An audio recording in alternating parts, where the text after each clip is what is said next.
Over the months of me doing hardcore Minecraft, I've received many complaints about people saying that I am way too reckless, and that I am way too dumb, and that there is no way I should be dying this much. Well, let me tell you something. Hardcore Minecraft is really easy if you want to be boring, so here's that.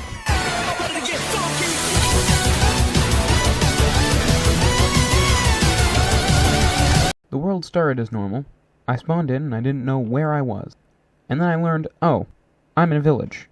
This is an amazing start, by the way. After a bit of everyone's favorite activity, breaking and entering, I broke down my first tree, then I made my first wooden pickaxe, and then immediately upgraded to using stone tools.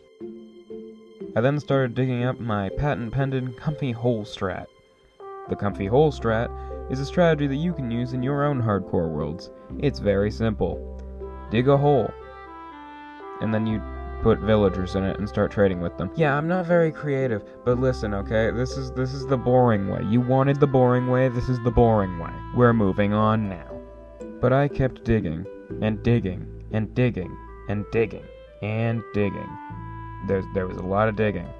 There's so much digging that I'm in fact using this audio to waste your time so that I can get to the end of this like 8 times sped up clip, because it took that long for me to dig this out, and you know, I'm just rambling on. And here we come to the part where I meet the fated armorer. The armorer is the most important villager for me because this is how I'm gonna get my full diamond armor. Because yeah, I do that in this episode. So I prettied up everything, and I made sure that it was a great place for them to live, and then I just started putting villagers in boats, and then dragging them down there.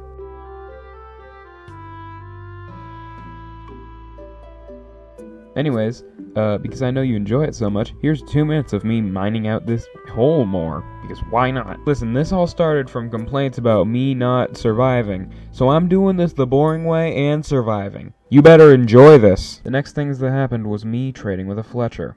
The footage corrupted, so you don't get to see 2 hours of me trading with a villager.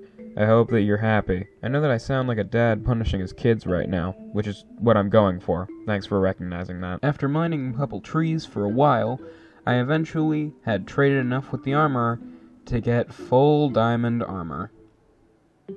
Thank you for watching. Just kidding. Yeah, I wouldn't end it like that. Also, I found this igloo. I don't know if that's important to anyone, but I found an igloo.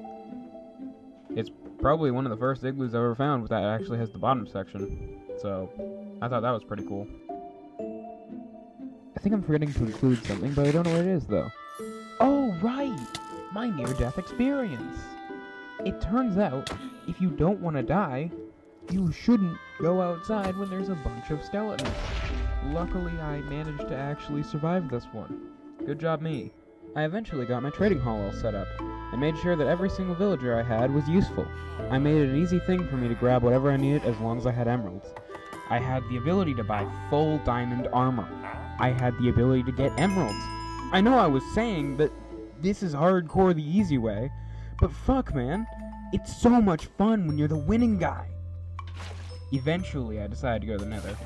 Instead of just increasing my reign on the poor helpless souls I keep captive in my employee prison, I decided that I needed to find a fortress so that I could make potions. Funnily enough, I knew where I had one potion of weakness, which is the igloo, but I knew full well if I was going to rely on anyone, it was going to be me. I don't really care how easy it is to rely on the skills of the villager for crafting me constant god-tier gear, but it's me, the boss of the operation, who must work eventually, to increase our workflow, of course.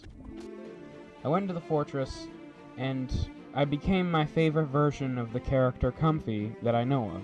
The ruthless crime lord, the half-man who kills his strongest enemies at the slightest notion of them thinking he doesn't have the power to do so. I knew that blazes and wither skeletons would be strong. I knew that they would likely be able to overpower me. So, what could I do? I decided when I entered I had to be strong. I wanted to be the strongest being there, and I had to take advice from the Comfy lore that I've actually written down. So I took the advice from my own writing. I looked at my inventory, figured what I have, made a plan, and pulled a fucking gun on him! Yeah, I mostly used my bow to take care of the mobs that were attempting to kill me. It felt as if my axe was a little too good to end them, and also the fact that I didn't really have a shield, so I couldn't just rush at him. However, I did run into the issue of being an idiot, so this happened.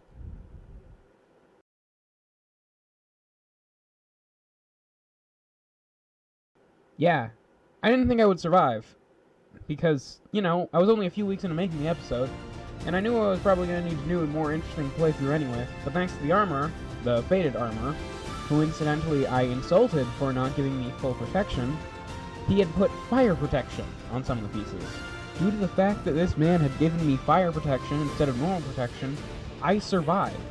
I managed to actually get out of the nether with most of the things that I wanted, and I decided I had to leave because, well, I just had a near-death experience. That's terrifying, you know? Eventually, I went home and I went over to my favorite employee and actually had a bit of a conversation with him. Well, in my head, that's what happened. In actuality, I just stared at him as I changed lecterns repeatedly. I named the librarian Dury after what he sells me. Dury is a god of this world. Well, a demigod, seeing as I would be the god of this world. Dury is a librarian crafted by the god, me. He sells me, for an extremely cheap price, both Mending and Unbreaking 3, allowing me to have infinite durability, hence the name, Dury. Dury is my favorite villager, and I think if he died, then I would actually have a big issue. I got attached to him, and I thought he could be my next friend. I could make him the next to run the village. I could make him the leader of the village. So, I got to zombifying most of the librarians, including Dury, but Dury didn't enjoy it. And if Dury didn't enjoy his rise to the top, it means that he'll love the top more, right? Right?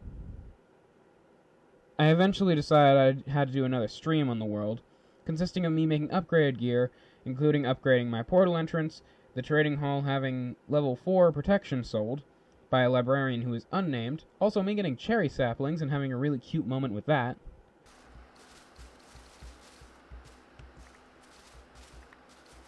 Whoa.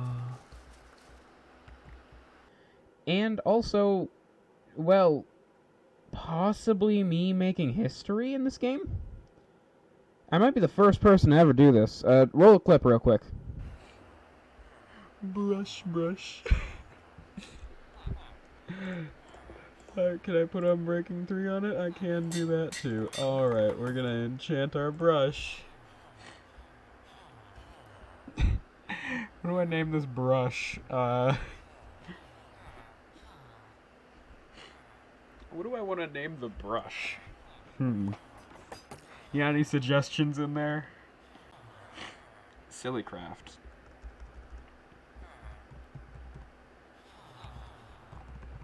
Sillycraft brush.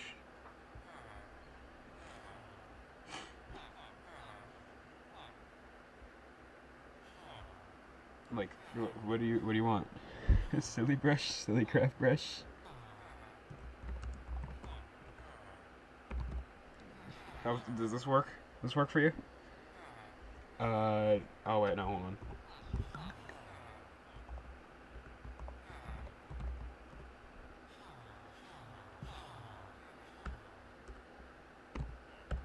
Actually, that's a pretty good pun for Pride Month. Happy Pride Month. I know it's stupid, but like, if I'm the first person to record this of me making a joke, that's pretty silly. Shoutouts to the LGBTQIA plus community, by the way. Love you guys. Anyway, I finished my ice bridge to the fortress during that stream also, to make traveling there faster. After watching the Mog Swamp Super Flat 400 days, I actually discovered this thing about the string farm that he made.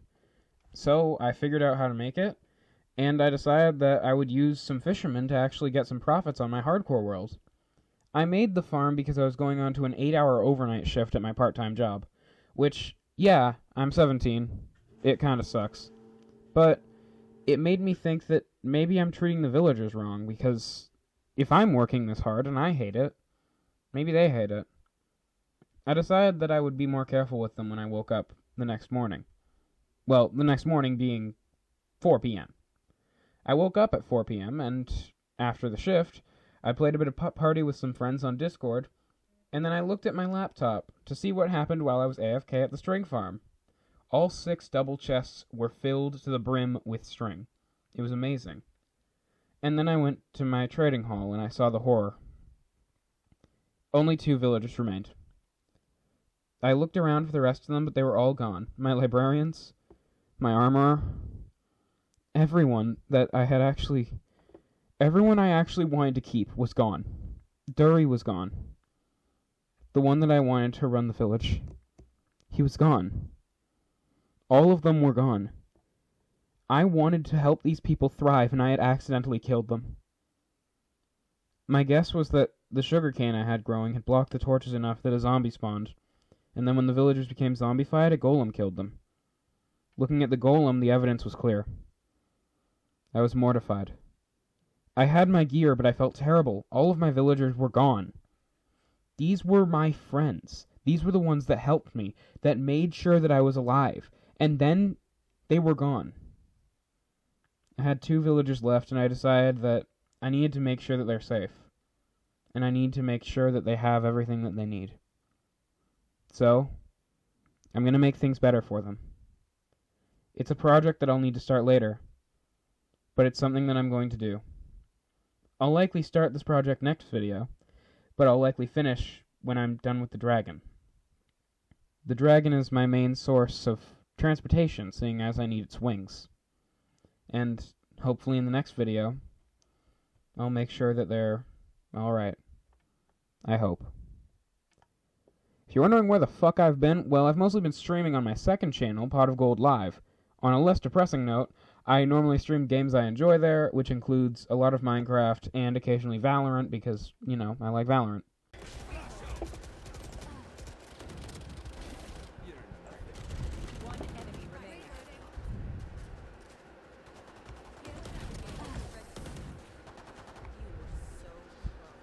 Damn. I like to do games suggested by my friends, or, if they interest me, the ones suggested by chat, but I'm also looking for friends to join me and stream occasionally, so that'll be nice. It's been a pretty busy year for me this year, and even though you may not know why, I'll explain in a bit. Probably in late August or early September. Until next time, have a wonderful day. Don't take your friends for granted like I did. Respect Dury, and have a good sleep. This has been Comfy, signing off. This has been a Pot of Gold production. Finally, I'm back.